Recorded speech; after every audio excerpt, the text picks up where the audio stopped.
Hi, here we have a frame that needs to be packed with everything, with parts. We're assembling a bicycle using some old parts and some older parts, but choosing the ones that are in good condition. And we will start with installing a headset. That's what I will show.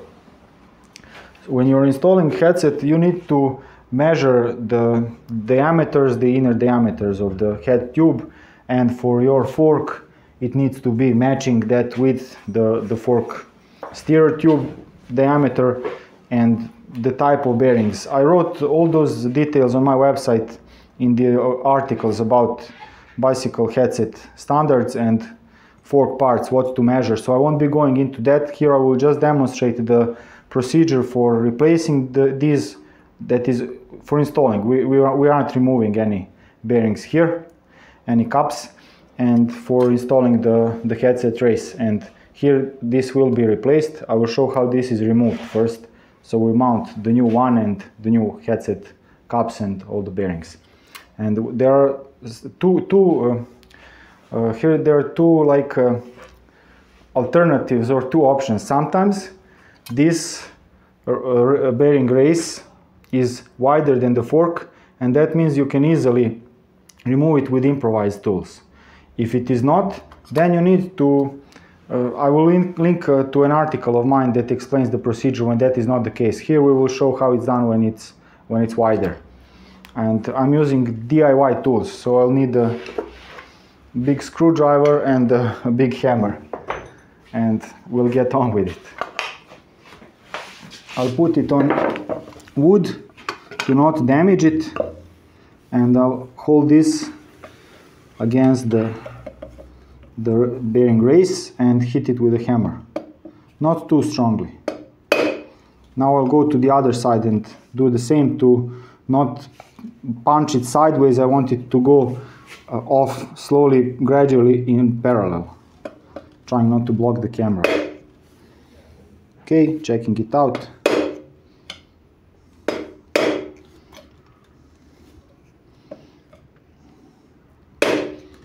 Okay, it's moving. Now the other side.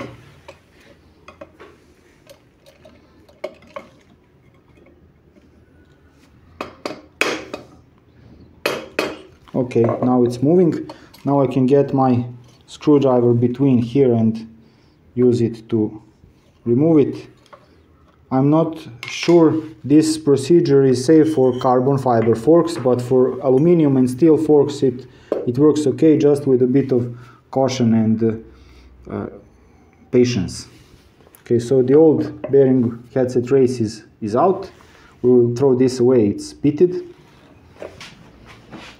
You can see that the bearing balls, the rollers of the bearings have left their marks here, and it will probably not work too smoothly. While we're assembling a bicycle, I think it's a good idea to use the opportunity to install everything new. And here we have new headset bearings. These are the bearings for threadless or A-head bearing types, and we have all sorts of parts here. There is a picture on my website of how this all goes, but basically for these external cups we have the top and bottom cup, which are symmetric in this case. Sometimes the bottom one is wider, but in this case they're symmetrical, so they go like this. Then for the top cup we have the bearings, the bearing balls, and this like a small seal. And then there is a cone on one, for one end, that fits here. This slides along the bearings. This is the top part. Then we have like this expander that keeps it tightly in place against the fork, and then as you mount spacers and the stem, you hold this compressed and push it to create the preload on the bearings. For the top part we have this that goes all the way on top, and it comes with a bolt that enables us to set the bearing preload. And this is the star nut that goes into the metal steer tubes, and for carbon steer tubes there is a different standard. Because they are more sensitive, it looks a bit like this. It's best when there are as little where there are as few gaps as possible. The smallest gap area as possible is better. You want this to be long to provide a good, how do I say, support when you tighten the stem against the carbon fork, because it's not good at resisting that kind of force. And you want this to be long, and you want as little of space between as possible. So this is not perfect, but it's far from the worst that I've seen. But in this case we have everything made of aluminum and steel, so we will be working with these. And here we have a fork that needs to have this punched in. And now there are tools for doing this properly, for making sure that this goes all the way in and that it is as parallel as possible, so it doesn't become kinked like this. Unfortunately, I do not have that tool right now with me, and also I do not like improvising when I'm doing this, so until my tool arrives I will not be showing that procedure for installing this star nut, but we can install the bearings and the headset, but we will not be able to finely tune and set the preload. That will be for another video. So after I have removed the old race, I need to clean this up. Everything that I do in this video will be with a liberal amount of anti-seize and grease, because that helps prevent problems in the long run. But for carbon fiber forks, you should be a bit more cautious. You don't want to put too much of anything slippery, because it might cause some problems. I'll make probably a separate video about carbon fiber forks. Okay, now we've cleaned that up. I want to put some anti-seize paste before I mount the bearing race, to prevent it from seizing in the future. Okay, I want to put this on this part on the bottom and on this part on the side where it gets stuck. I'll wipe off any excess afterwards. Also, because I sleep better that way, here we have just a small digression. Both of these are the same, symmetrical. Some headsets have a special dedicated race that is a bit different shape and a special for the top part, but here they are both symmetrical, and they often come already lubricated, and there's no need to mix. It's bad to mix the anti-seize paste with any grease, so I'll just wipe it off. I'm not doing any thorough degreasing, but just to get the most out of it. Okay, and to sleep better I will also put some anti-seize here directly, even though it's enough to put it on one surface when you're connecting two. I just prefer doing it this way. Okay, and I'll put some on top since I'm going to be punching it in to prevent any scratching. Okay, here it is. Now I will slide it in place, put it to make sure it's roughly even, and now I need to use the appropriate tool for that. For installing this is it, with the appropriate diameter adapter for this standard. And to prevent, when you're using with the shock absorbers forks, you will have problems because the shock absorbers will absorb your force. So for that I have a sort of a hack. I'll show it. There it is. It looks silly, but it works. It's a wooden, like a sort of a plank or whatever it's called, and I can lean this against it so that the fork legs are free. With the shock absorber forks there's usually a lot more room to do this, so I can get this right around the middle and I just hit it from the top. Let's see, it's not seated.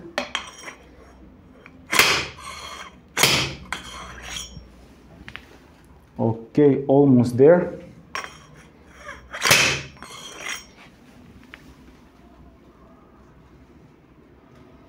Better.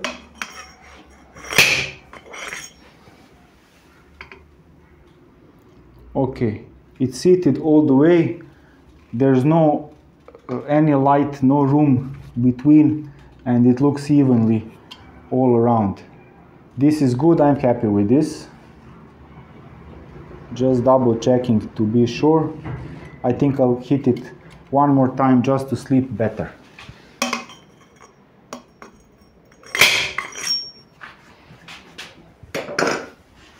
Let's confirm. Okay. Looks good. Looks good. I'm looking for any gaps between the race and the fork, this wider part, and I'm looking all around to make sure that it's seated symmetrically all the way. So here you might see some light coming through, and in that case it's not seated properly. Okay, this is done. Now I will remove any excess mounting paste. This is prepared now, except for the race that is not knocked in. And now for the cups. To install the cups, at least for these that are press fit, I need to also put some anti-seize here. And with carbon fiber forks, when you're doing this and frames, it is important to pay attention to wipe off any excess, because when you are putting your fork through this, you don't want the steer tube to get any mounting paste or grease on it, because it will not allow you to mount your stem without slipping. That is the problem. With aluminum and steel parts, it's not a problem. Some mounting paste is even desirable, but with carbon fiber you don't want anything like that. It's far from a practical material for doing your own repairs. Okay, I put it on both sides, and now I need to do the same for the cups, just in case. I'm removing all the grease that came from the factory. This is very meditative. Okay, this one is prepared. Now I need to put some anti-seize on it as well, just in case, just to be on the safe side. Because I want to not worry if nobody services this 10 years from now and rides in all kinds of weather. I don't want any risk of this getting stuck. I got the appropriate size bearings, so. Okay, now the other one. I'm also putting anti-seize. Okay. It's ready to go. But this one that's on the bottom, in the bottom, is not as safe, because I'm not 100% sure it won't come out right after I turn around. So I will not be doing anything yet. I have my tool ready. This is what a tool for installing headset race looks like. For cabs looks like. This is model Unior 1680/4. I'll put links to these products if I find them available in online stores like Amazon and the likes. So before I mount this, I will first do this. Okay, removing this, making sure this is nearby.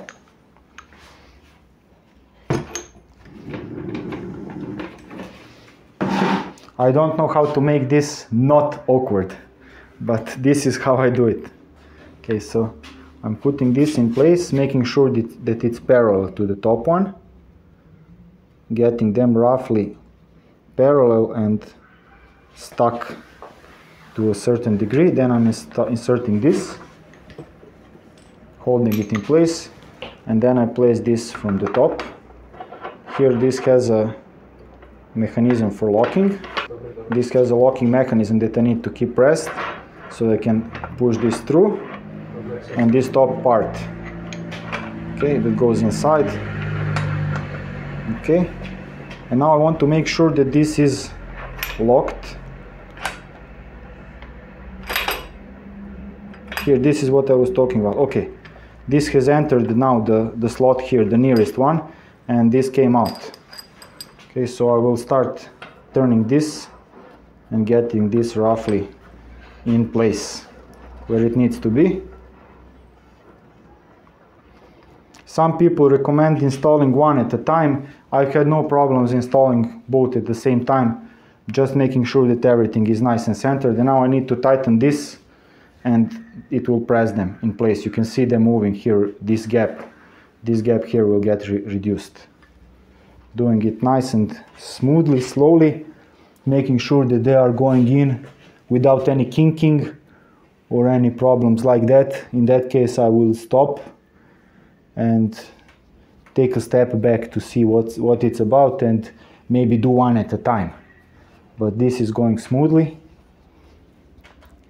Okay, not tightening this crazily, just some moderate torque to make sure that it's seated all the way in. And now I can unscrew this. Okay, this is enough. Now I can press this to unlock the lower part and remove it all the way out, making sure not to drop this. So it is a bit awkward. Okay, here it is, both parts. Now I can remove the top part, holding this also with my hand. Okay, and we're done. Putting this back. Okay. I can wipe off any excess. Here, from this angle, you can see the mounting paste on the inside. And for carbon fiber bicycles, make sure you wipe everything off and degrease it. Here it won't do any harm, but for carbon fiber frames, you don't want it getting smeared on the steer tube. Okay. And from the outside, I will clean any excess mounting paste. I like using this white mounting paste. I'm not sure it's available abroad. It's brilliant, but I don't see it anywhere sold online. I might open a small shop just for that. Many people have asked. I'm not much of a salesman, but okay, now we need to install the bearings. And before I install any bearings, I will first grease these cups, at least this system. Some come with cartridge bearings, but these don't. So I'm putting some grease here.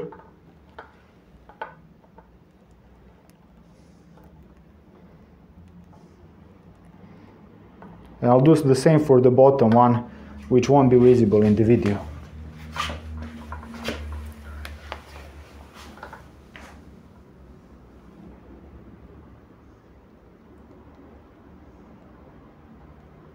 Okay.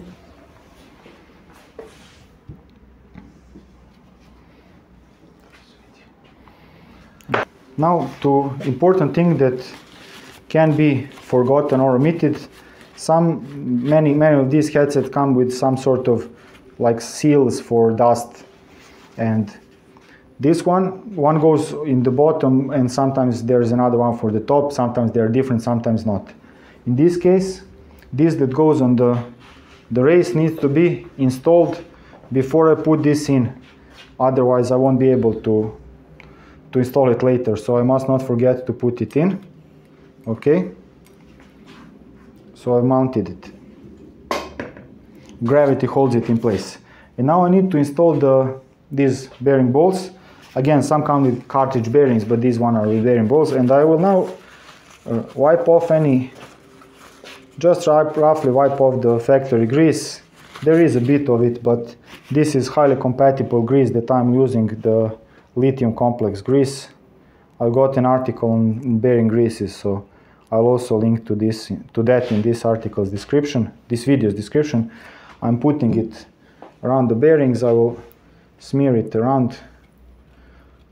It's probably a good idea to use some nitrile gloves for this, but I hate working with gloves. And I'm placing it inside the bearing, pressing it down, and you can see the grease squeezed out in the middle. And what I like to do is just smear it back over the bearings. I prefer to have too much grease to having too little grease, because bicycle bearings don't see too many rounds per minute, revolutions per minute, and there's rarely problems with overheating if you put a bit more grease than is optimal. Otherwise, for high-speed bearings, it's usually up to 30% of the volume that the grease should be, but here you can be liberal, you can go wild. And again, I prefer to have more than it's needed to having too little. If two greases are not compatible and should not be mixed, then you need to completely degrease if you're putting some other grease. But this one is compatible with the one that comes from the factory. I've done this a lot of times, so it's no problem. Okay, now installing the bottom one and doing the same thing.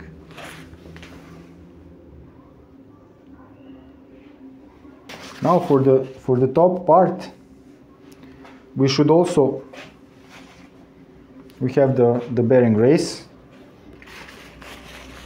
I will clean it, the top one. I will put some grease onto the part where the bearing balls slide.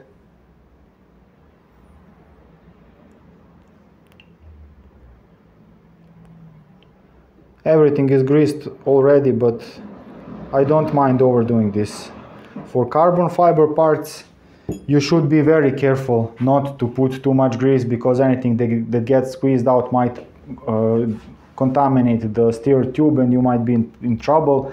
And on those bikes, it's usually the headset cups to buy are better. It's better to buy headset cups that come with cartridge bearings that have small dust seals, and they prevent any grease from easily coming out and contaminating anything. But for the aluminum and steel frames, you can go with these cheap Chinese headset cups and they work okay in my experience.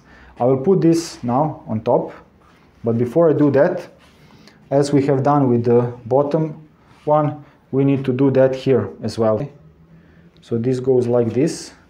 It will enclose this like a dust wiper, and then we put this on top. If I had forgotten to put the plastic part first, I would have problem sticking it over this later, because this part is white. Okay, now it's looking good. Everything is nice. And the thing to do now is to grease the bottom bearing race, install this through here, and then put any needed spacers, and finally put the stem. Put the stem on top. But because I don't have any star, I cannot install this star nut properly right now. I hope I'll get the tool tomorrow. I will not be doing this here. I don't like improvising if I really do not have to. Absolutely. So we'll leave this for some other video, maybe, about installing a star nut. But this is, for now, installing headset bearings, almost complete procedure. I'll make a separate video about installing this one and setting bearing preload when the bicycle is almost finished, when we put it on wheels and everything, explaining also why it's best done that way. This grease will keep these parts in place until tomorrow, when everything else comes. So that's it. Thank you for watching, and cheers.